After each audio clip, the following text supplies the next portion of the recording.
Hi there, Doug Stimman with IT Creations with another GPU server, the one-use Supermicro SuperServer 1019GP-TT server.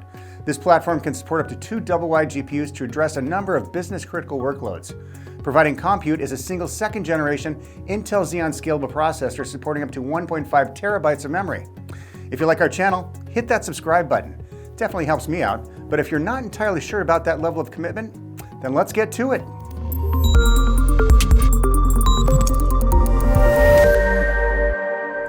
The Supermicro SuperServer 1019GP-TT is a single-socket 1U platform designed for edge computing, micro data center, AI, machine learning, training, and inference, plus virtualization and cloud computing applications. Basically all sorts of workloads depending on how it's configured. If you're wondering what a micro data center is, it's a small enclosure about the size of a fridge that has the servers, cooling, power, and connectivity all contained within that little box. Basically something you might have at the edge. I do wonder if it has little wheels on it so you can roll it around. The front of the Supermicro SuperServer 1019GP-TT features 6 hot swap storage bays that can be outfitted with SATA or SAS storage devices. As always, if you go with SAS drives, you will need a storage controller. But with the Intel C621 chipset, SATA 3 drives are supported at 6 gigabits per second speeds, and limited RAID is available at 0, 1, 5, or 10. It is considered a software controller as the CPU is still called on to perform the RAID calculations.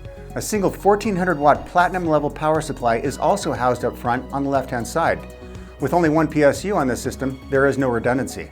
On the right hand side, there's a small control panel with a power on button, unit ID button, and a few telltale LEDs, including power, HDDs, NIC 1, NIC 2, and an LED for general information on the system status. Are you interested in the Supermicro SuperServer 1016GP-TT server? If you are, then for a limited time you can save up to $500 off the purchase price of a system that's listed or one that you can configure at IT Creations that's valued at $5,000 or more. For more information on this system, click that link. When you're ready to make a purchase, just mention this video to reap the rewards. Simple. itcreations.com.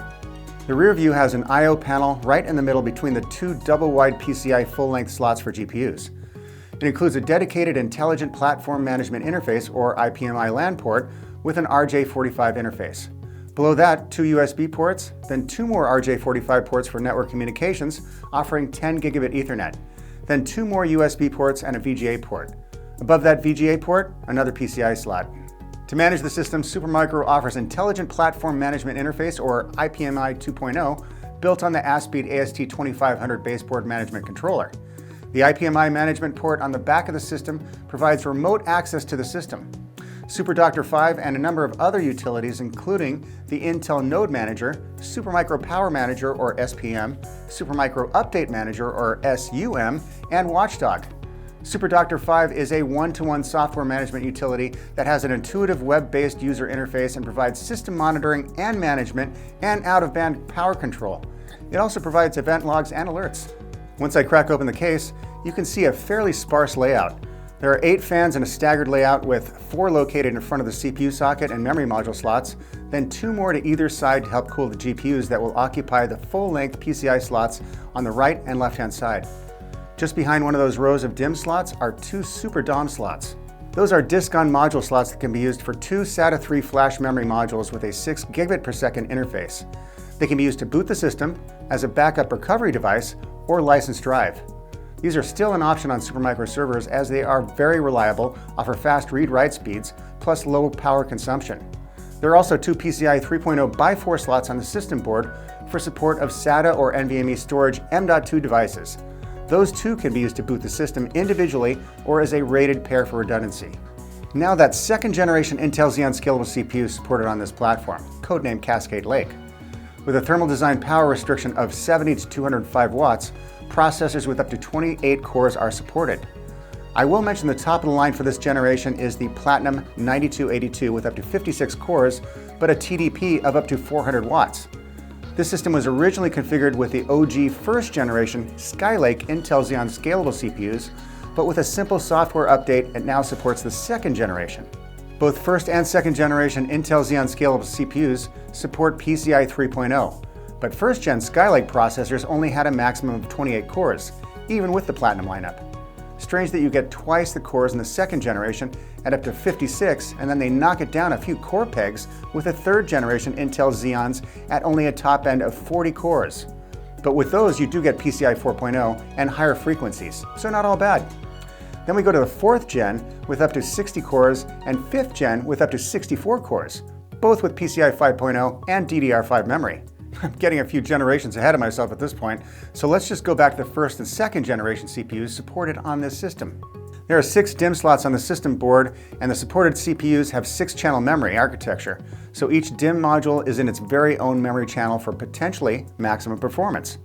However, that maximum performance is dependent on the memory modules that are installed. Either 2933 MHz at the top of the stack, or options for 2666 MHz, 2400 MHz, or 2133 MHz. But memory speed is also a factor of what CPU install, as not all options support that top-end memory speed. Registered or load-reduced DDR4 DIMM modules can be installed on the system to the tune of up to 1.5 terabytes. That too with a caveat, given standard memory modules will top out at 1 terabytes of memory or less. Only those with an M or L suffix can support higher capacities. M suffix at up to 2 terabytes and L suffix at up to 4.5 terabytes of memory per processor. Also supported are data-centric persistent memory modules, or DCPMMs, but only with the 2nd generation Cascade Lake CPUs. DCPMMs are now classified as the 100 series Intel Optane memory modules. Not that you really have to remember that, as the whole Optane line has sadly been discontinued, but they are still somewhat available. They do offer a few different modes of operation, including memory mode, which doesn't put into play the potential persistent storage aspect. Although AppDirect mode can use those memory modules as persistent storage, non-volatile storage. Handy for database applications, among others, by offering a storage option close to the CPU. The CPU does support up to 48 PCI 3.0 lanes, and there are 3 PCI 3.0 by 16 slots in back. 2 full-height, full-length slots to either side of the chassis supporting the GPUs, and 1 low-profile slot in the center that can be used for a storage controller or NIC. There are several GPUs supported on this system, with NVIDIA Turing architecture and a PCI 3.0 interface. The NVIDIA Quadro RTX 6000, RTX 5000, and RTX 8000, all with active cooling. Then several more with passive cooling, the M10, the T4, V100, and V100S. That first one, the M10, features Maxwell architecture, and the others with a V, Volta architecture. There's only one GPU with a PCI 4.0 interface, the A100 with Ampere architecture. Not sure if you'll get the full performance given the bandwidth limitations, but that would have to be tested. And that is that for my brief overview of the Supermicro SuperServer 1019GP-TT server, a single 2nd gen Intel Xeon Scalable CPU, up to 1.5 terabytes of memory, and support for up to 2 double-wide high-performance GPUs. Given the relative age of this system, I do believe bargains can be had at this point. If you like this review, hit that subscribe button, or maybe even a thumbs up. If you want more information on this platform, then I placed a few links in the description section below, or you can just use that one right there. itcreations.com. Until next time, I'm Doug Stewman with IT Creations. Thanks for watching.